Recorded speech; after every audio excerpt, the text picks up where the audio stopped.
Hey guys, how's it going? I know it's been a while since I made a Mandela video. Um, yeah, so I just wanted to do a little story time actually. And I wanted to do a story about shadow people. And this is about I want to tell you about my initial experience with a shadow person first. So, this was in 1992.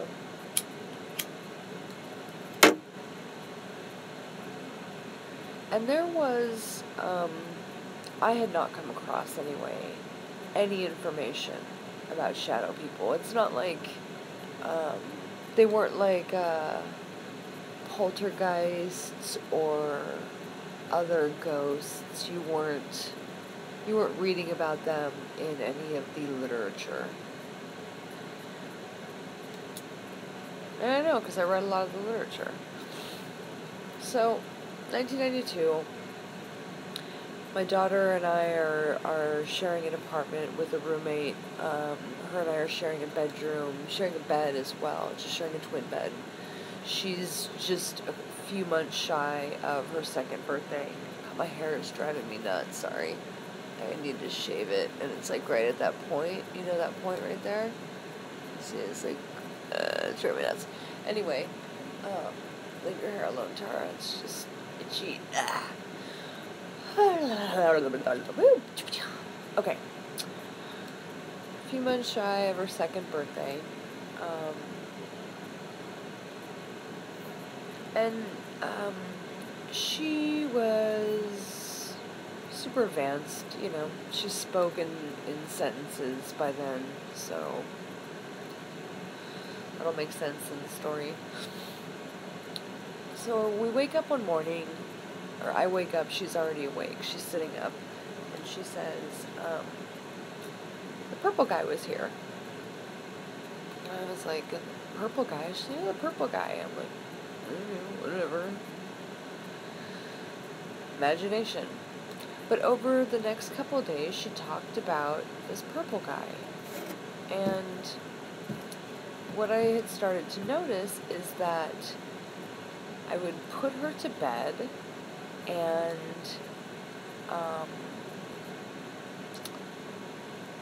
the second I would walk out of the room, she would start having a conversation with someone. And it wasn't like she was talking to herself. It was like she was answering questions and having a conversation with someone, which is really fucking creepy. So I did what I knew how to do at the time, and I put her to bed, light a white candle, and the second I would get to the doorway, the candle would blow out. And it's, you know, it's not like it had something to do with airflow. It wasn't. Trust me, I checked.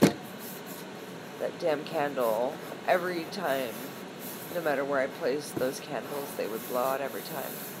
And that was disconcerting. And she would just have conversations with this thing. And then I saw it. So we had a pool at our apartment there, and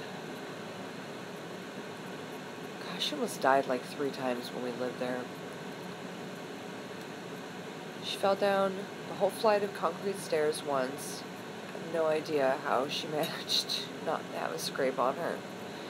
She had her whole dresser fall on her, and she almost drowned in the pool. I know, it sounds like I was a horrible mother, but I promise you I was not. All of them were just freak things, which is typical of shadow people. I used to take her swimming in the afternoon. My daughter stopped taking naps when she was 1.5 years old. She refused. She stopped taking naps. And the only way I could get her to take a nap is if I would take her swimming and put on The Little Mermaid, and I would fast forward it to the lagoon scene because that would knock her out. So take her swimming, put on The Little Mermaid, lagoon scene, she would fall asleep.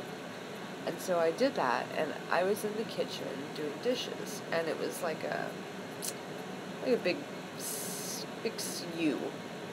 And she was here, laying on the floor watching Lagoon Scene, Little Mermaid, and I'm in here in the kitchen with my back facing out doing dishes. And I felt someone behind me, and I thought it was her. I thought she'd gotten up and come in there, and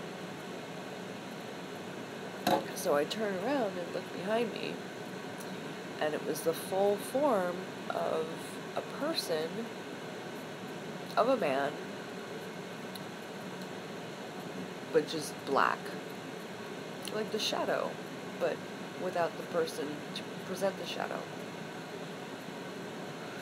And I watched it move from the kitchen and go into the living room where my daughter was. And I can't remember how many nights later it was, but it was soon after. Sometime within the next couple weeks, I would say. So I've put her to bed. Me and my roommate are in the living room, and I know that my best friend Coop is there as well. And I want to say there was one other person, but it's irrelevant. Anyway, we're sitting in the living room talking, and she comes out with her little Dr. Seuss little book bag stuffed full of like clothes and stuff. You can see like underwear sticking out of the side. And she says, I came to say goodbye. And I was like, where are you going? She's supposed to be asleep, first of all. I put her to bed like an hour before.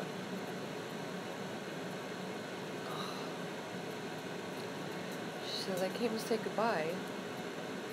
Where are you going? She says, I'm going with the purple man. Like, where? She goes, out the window. And I get up and I go and I look in her bedroom. We lived on the second floor. Her bedroom window was open.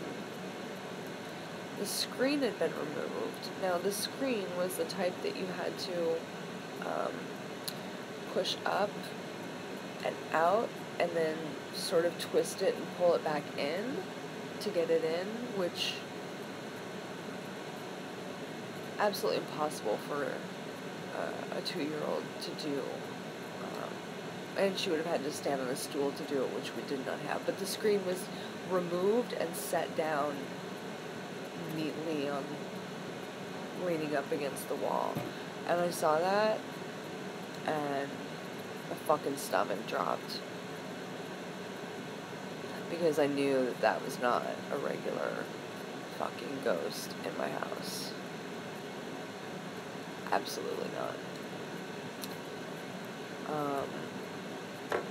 2 days later, at my friend Coop's house, that same thing tried to get her and Coop's girlfriend's son, who was a year older than her, to try and cross the road at his house, which was, he lived out in the country, but it was a busy road where trucks from the dairies used to go by. And they said that he was across the road calling them to come over there. So yeah, that's when we did the cleansing, and, you know, that thought took care of it, but I've experienced issues with shadow people since then, off and on, all my life since then, and that was 1992. So,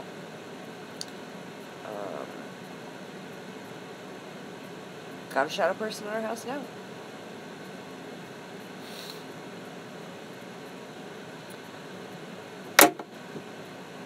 Working on getting rid of it. Not as easy to do as the last one. So, I'm worried my daughter has one now too. She's got some fucking weird, really sadistic, weird shit going on in her house. So, wondering how many of you have experiences with shadow people. I would love to hear about it, either in the comments or my email. I would be very interested to hear your stories. Be very interested, because I bet there are lots of them. So please share them with me. And yeah, thanks for stopping by my rabbit hole.